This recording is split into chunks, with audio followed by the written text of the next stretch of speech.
तो दोस्तों, कई बार क्या होता है कि बहुत सारे बच्चे मुझे कमेंट में बताते हैं कि सर, हम लोगों ने कॉन्सेप्ट तो पढ़ लिया, पर याद नहीं रहता, क्योंकि बहुत सारा पढ़ना पड़ता है, ठीक है? तो बहुत सारे कॉन्सेप्ट जब क्लियर होते हैं, तो फिर से लास्ट में कन्फ्यूजन लग जाता है, ठीक है? तो देखिए, आज से जो भी वीडियोज़ अपलोड होंगे, उनमें आप लोगों को इसका सॉल्यूशन मिलेगा, ठीक है? हर एक वीडियो में, हर एक कॉन्सेप्ट का आपका सॉल्यूशन ज़रूर मिलेगा। तो इस वीडियो में हम लेकर आए हैं, आपका ये रहा हमारा क्वेश्चन, जो कि क्वेश्चन यह है कि उदारवाद क्या है? विस्तृत वर्णन कीजिए। इसके उत्तर को जब हम लोग समझेंगे, समझने के बाद लास्ट में हम लोग देखेंगे यहाँ पर कॉन्सेप्ट को याद रखने की ट्रिक। आप लोग ध्यान से देखिए इसको, कॉन्सेप्ट को याद रखने की ट्रिक हम लेकर आए हैं। ताकि आप लोगों का जो आप लोग जो भूल जाते हो, पढ़ने के बाद जो कॉन्सेप्ट याद नहीं रहता कि इसमें क्या कहा गया था, उसको हम लोग क्या करेंगे, स्टोरी के माध्यम से सारी बातों को शॉर्ट में एक बार समझ लेंगे, ताकि हमारे दिमाग में पूरी तरह से ये बैठ जाए, ठीक है? तो इसको हम लोग उत्तर को समझने के बाद इस कहानी को समझेंगे, ठीक है? ज़्यादा बड़ी कहानी नहीं है, बहुत छोटी है, यहाँ पे खत्म हो जाती है, ठीक है? यहाँ पे ये कहानी खत्म हो जाती है, ठीक है? तो चलते हैं हम लोग हमारे पहले जो प्रश्न है उसके उत्तर की तरफ। पहले हम लोग उत्तर समझ लेंगे, पहले आंसर को देखेंगे, उसके बाद हम लोग स्टोरी को समझेंगे, ताकि सारी चीज़ें उसके बाद क्लियर हो जाए, ठीक है? तो देखिए, उदारवाद क्या है? विस्तृत वर्णन कीजिए।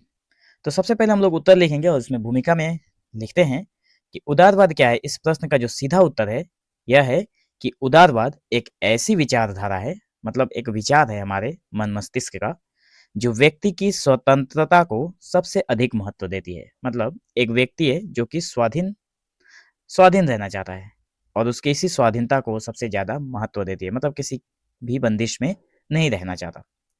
तो यह मानती है, मतलब ये उदारवाद जो है वह यह मानती है कि हर व्यक्ति को अपने जीवन के निर्णय लेने की आज़ादी होनी चाहिए, और राज्य का काम उस स्वतंत्रता की रक्षा करना है। मतलब यहाँ पे दो चीज़ें हैं, देखिए, एक है राज्य और दूसरा है व्यक्ति, ठीक है?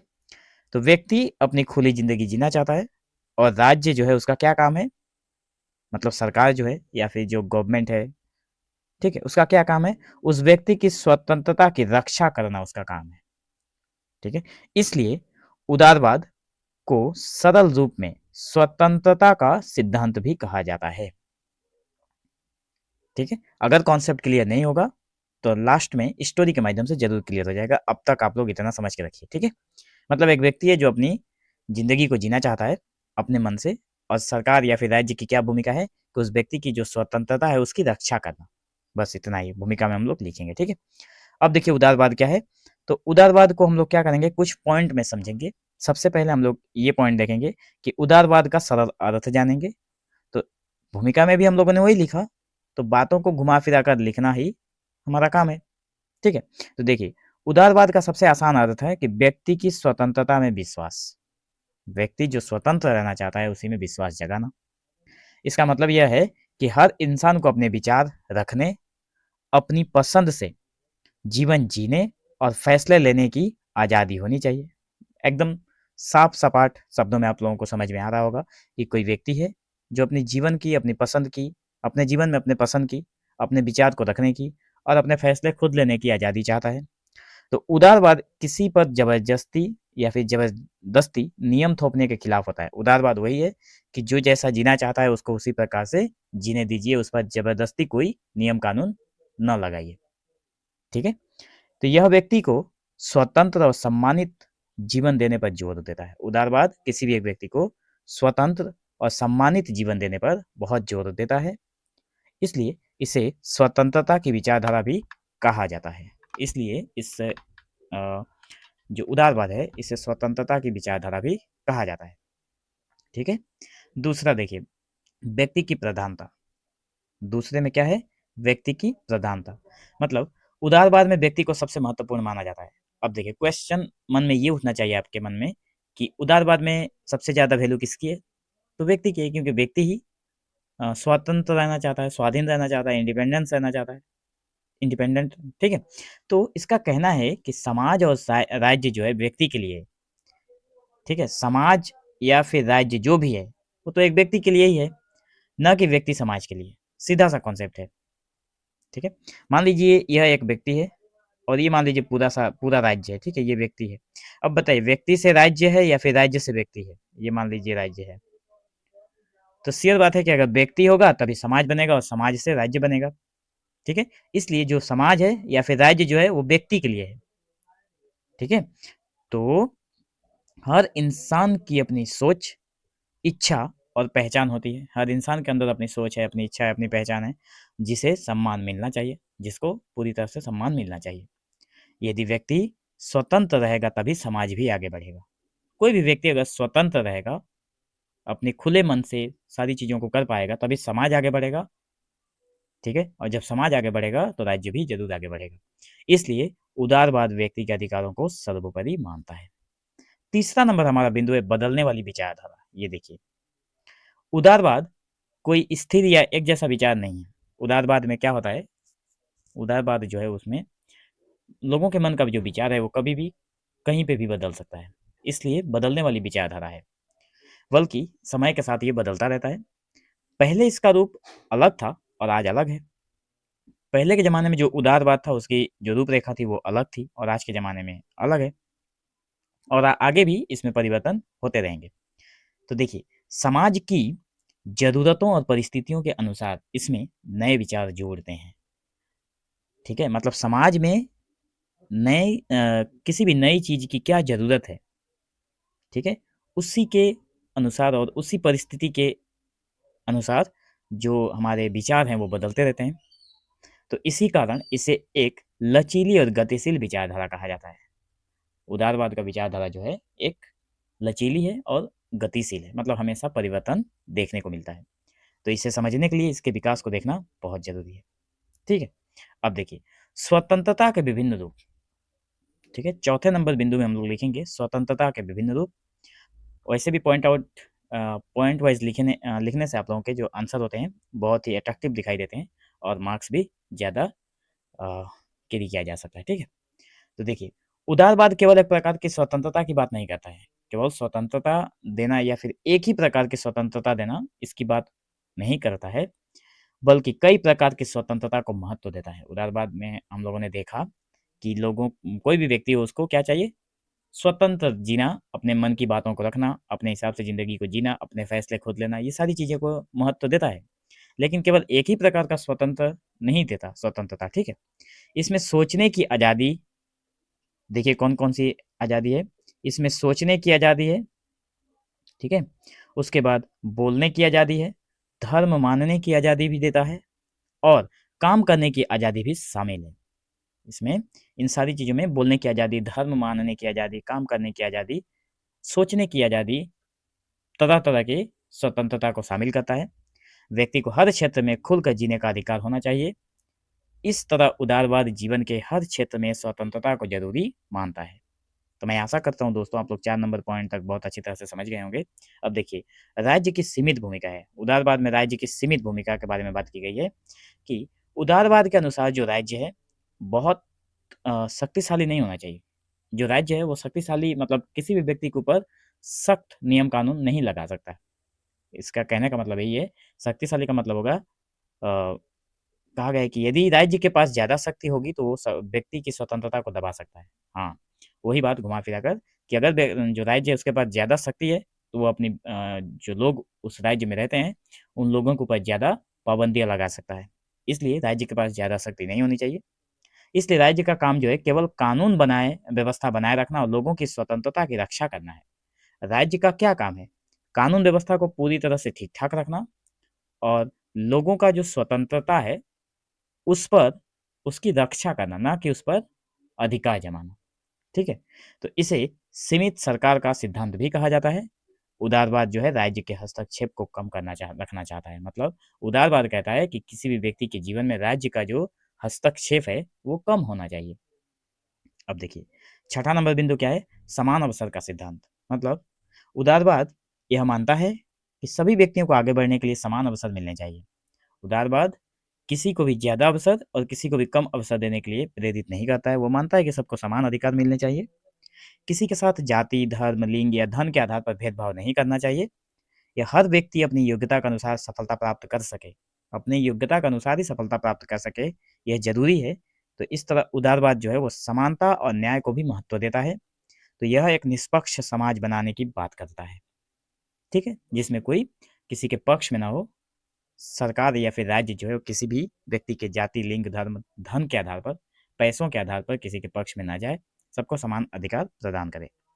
7वां नंबर बिंदु है सहिष्णुता और विभिन्नता का सम्मान। देखिए, उदारवाद हमें सिखाता है कि हर व्यक्ति की सोच अलग हो सकती है। जितने भी व्यक्ति हैं, सभी व्यक्तियों की सोच अलग हो सकती है, हो भी सकती है और है भी। ये स्वाभाविक है, ठीक है? हमें दूसरों के विचारों, धर्मों और जीवन शैली का सम्मान भी करना चाहिए। हमें ऐसा नहीं है कि अपने केवल अपने विचारों को, अपने धर्म को ही सम्मान करना चाहिए, ऐसा नहीं है। दूसरे के विचार को, दूसरे के धर्म को भी हमें सम्मान करना चाहिए, ये उदारवाद कहता है। भले ही हम किसी से सहमत ना हों, फिर भी उसकी स्वतंत्रता का सम्मान करना चाहिए। चाहे हम किसी भी व्यक्ति के, उसकी बातों से, उसके धर्म से, उसकी किसी भी चीज़ों से हम लोग सहमत ना हैं, नहीं हैं, फिर भी हमें उसकी जो स्वतंत्रता है, उसको बोलने का जो अधिकार है, उसको कहने का, उसको अपने हिसाब से चलने का जो अधिकार है, उसके उसका हमें सम्मान करना चाहिए। इसे सहिष्णुता कहा जाता है। मतलब किसी भी व्यक्ति के सभी चीज़ों को सम्मान करना एक व्यक्ति की सहिष्णुता कहलाता है, ठीक है? तो उदारवाद एक ऐसे समाज की कल्पना करता है जहाँ सभी मिलकर शांति से रहें, ठीक है? 8वां नंबर बिंदु क्या है देखिए, आर्थिक स्वतंत्रता। उदारवाद आर्थिक क्षेत्र में भी स्वतंत्रता का समर्थन करता है। इसका मानना है कि लोगों को व्यापार, उद्योग और काम करने की पूरी आज़ादी होनी चाहिए। लोगों को इन चीज़ों की पूरी आज़ादी होनी चाहिए, व्यापार करने की, काम करने की, उद्योग बढ़ाने की। तो सरकार को इसमें कम से कम हस्तक्षेप करना चाहिए। सरकार को इसमें हस्तक्षेप नहीं करना चाहिए। लोगों को अपने व्यापार करने की पूरी आज़ादी चाहिए। लोगों को अपने काम करने की पूरी आज़ादी चाहिए। लोगों को अपने उद्योग बढ़ाने में पूरी आज़ादी चाहिए। इससे लोग अपनी मेहनत और योग्यता के आधार पर आगे बढ़ सकते हैं। यह विचार स्वतंत्र बाजार को बढ़ावा देता है। 9 नंबर बिंदु क्या है? लोकतंत्र और कानून का शासन। देखिए, उदारवाद लोकतंत्र का समर्थन करता है, जिसमें सरकार की सहमति से बनती है, जिसमें सरकार जनता की सहमति से बनती है। लोकतंत्र में क्या होता है? लोकतंत्र, उदारवाद लोकतंत्र का भी समर्थन करता है। उदारवाद ऐसा नहीं है सरकार को कहता है कि आप कम हस्तक्षेप करिए, लेकिन उसका भी मतलब उसके साथ भी है। वो कहता है कि सरकार जो है वो जनता से बनती है, ठीक है? तो लोग अपने प्रतिनिधि चुनते हैं और अपनी बात भी रख सकते हैं। साथ ही यह कानून का शासन को भी जरूरी मानता है। मतलब उदारवाद ये नहीं कहता कि कानून को पूरी तरह से हटा ही दीजिए, नहीं, बिल्कुल नहीं। वो कहता है कि ये भी जरूरी है, जिसमें सभी लोग कानून के सामने बराबर होते हैं। इससे व्यक्ति के अधिकार सुरक्षित रहते हैं और सत्ता का दुरुपयोग नहीं होता, ठीक। अब हम लोग बात करते हैं 10वें नंबर बिंदु की, जो कि जीवन जीने का दृष्टिकोण उदारवाद हमें दिखाता है। तो देखिए, उदारवाद केवल एक राजनीतिक सिद्धांत नहीं है, केवल राजनीति करने के लिए नहीं बना है उदारवाद, ठीक है, बल्कि यह जीवन जीने का एक तरीका भी है। इसमें तर्क, सहिष्णुता, स्वतंत्रता और मानवता को महत्व दिया जाता है। यह लोगों को खुले विचारों वाला बनने और दूसरों का सम्मान करने की शिक्षा देता है। इस प्रकार उदारवाद एक सकारात्मक और प्रगतिशील सोच को बढ़ावा देता है। तो निष्कर्ष में हम लोग देख सकते हैं कि अतः उदारवाद एक ऐसी विचारधारा है जो व्यक्ति की स्वतंत्रता, समानता और सम्मान को सबसे ऊपर रखती है। यह एक लचीला और विकसित होने वाला दृष्टिकोण है जो समाज को अधिक न्यायपूर्ण, स्वतंत्र और मानवीय बनाने का प्रयास करता है।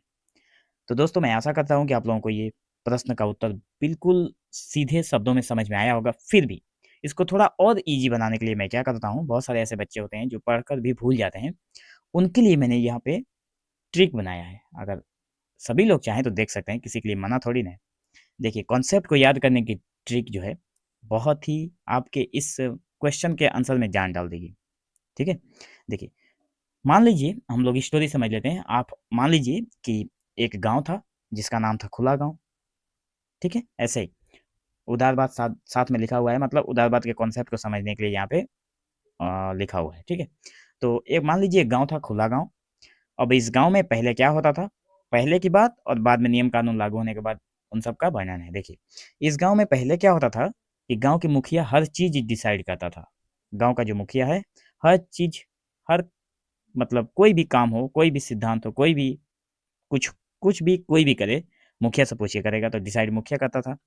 कौन क्या पहनेगा, क्या बोलेगा, कौन सा काम कौन करेगा, लोग अपनी मर्जी से कुछ नहीं कर सकते। मान लीजिए गांव है जहाँ पे जो मुखिया है वो हर कुछ मतलब सब कुछ डिसाइड करता है कि कौन क्या पहनेगा, क्या बोलेगा, कौन सा काम करेगा। लोग अपनी मर्जी से कुछ भी नहीं कर सकते। इसका मतलब ये था कि आज़ादी नहीं थी लोगों के पास। एक दिन क्या हुआ कि गांव के लोगों ने कहा कि हम अपनी ज़िंदगी अपने हिसाब से जीने की आज़ादी चाहते हैं। मतलब हमें अपनी ज़िंदगी अपने हिसाब से जीने की आज़ादी चाहिए। किसने कहा? तो गांव के लोगों ने कहा कि हमें अपनी ज़िंदगी अपने हिसाब से जीने की आज़ादी चाहिए। तब नए नियम बनाए गए। तब मुखिया ने कहा तब तो नए नियम बनाने पड़ेंगे। तो नए नियम बनाए गए। नियम में क्या था? हर व्यक्ति अपनी पसंद का काम करेगा। कोई भी अपने विचार मतलब कोई भी व्यक्ति हो अपने विचार खुलकर बोल सकता है, रख सकता है किसी के सामने। हर किसी को अपने धर्म और जीवन के चुनाव करने की छूट होगी। मतलब नियम बनाया गया कि हर व्यक्ति अपना पसंद का काम कर सकता है आज से, ठीक है, नियम बनने के बाद। और हर व्यक्ति कोई भी अपने विचार को खुलकर बोल सकता है और कोई भी अपने धर्म या जीवन का जो भी चुनाव करेगा, जो भी सिलेक्शन करेगा वो अपने हिसाब से कर सकता है। अब क्या हुआ कि गाँव में लोग खुश रहने लगे। हर कोई अपनी मेहनत से आगे बढ़ने लगा, कोई किसी को रोकता टोकता नहीं था। लेकिन एक बात तय हुई, लेकिन एक चीज़ थी जो तय हुई कि आपको आज़ादी तो है हर काम करने की, लेकिन आप दूसरों को नुकसान नहीं पहुंचा सकते। दूसरों के धर्मों को, दूसरों के कामों को आप सम्मान करेंगे, ठीक है। और मुखिया का काम क्या रह गया? अब तो मुखिया भी तो था पहले जो डिसाइड करता था सब कुछ काम को, उस तब तो बेकार हो गया। नहीं, मुखिया का काम क्या रह गया? मुखिया का काम हो गया सिर्फ यह देखना कि कोई किसी पर जबरदस्ती ना करे। मुखिया का काम वही है जो राज्य का काम है कि कोई किसी पर जबरदस्ती ना करे, सबके अधिकार सुरक्षित रहें। सबके अधिकारों को सुरक्षित रखना उस मुखिया का काम हो गया, मतलब जो राज्य है, ठीक है। तो अंत में हम लोग उदारवाद का मतलब यही समझते हैं कि उदारवाद मतलब मेरी जिंदगी मेरा फैसला, लेकिन दूसरों को नुकसान किए बिना, ठीक है। तो ये हो गया हमारा आज का कॉन्सेप्ट जो कि उदारवाद के ऊपर जून 2024 में क्वेश्चन पूछा गया था। तो मैंने जहाँ तक हो सका आप लोगों को इस उत्तर को ईज़ी करके देने का प्रयास किया। अगर वीडियो अच्छा लगा हो तो एक लाइक ज़रूर करिए और इसी तरह के इंटरेस्टेड वीडियो पाने के लिए डिस्क्रिप्शन में लिंक मिलेगा आप लोगों को प्लेलिस्ट का, उसको चेकआउट ज़रूर करते रहिए। प्लेलिस्ट भी बहुत सारा पड़ा हुआ है, जाकर एक बार सारा वीडियो ज़रूर देखिए ताकि बहुत सारी चीज़ें आप लोगों के मन में जो डाउट रहते हैं एग्जाम के टाइम में वो क्लियर हो जाएंगे, ठीक है। तो मिलेंगे हम लोग एक नए वीडियो में, तब तक के लिए धन्यवाद।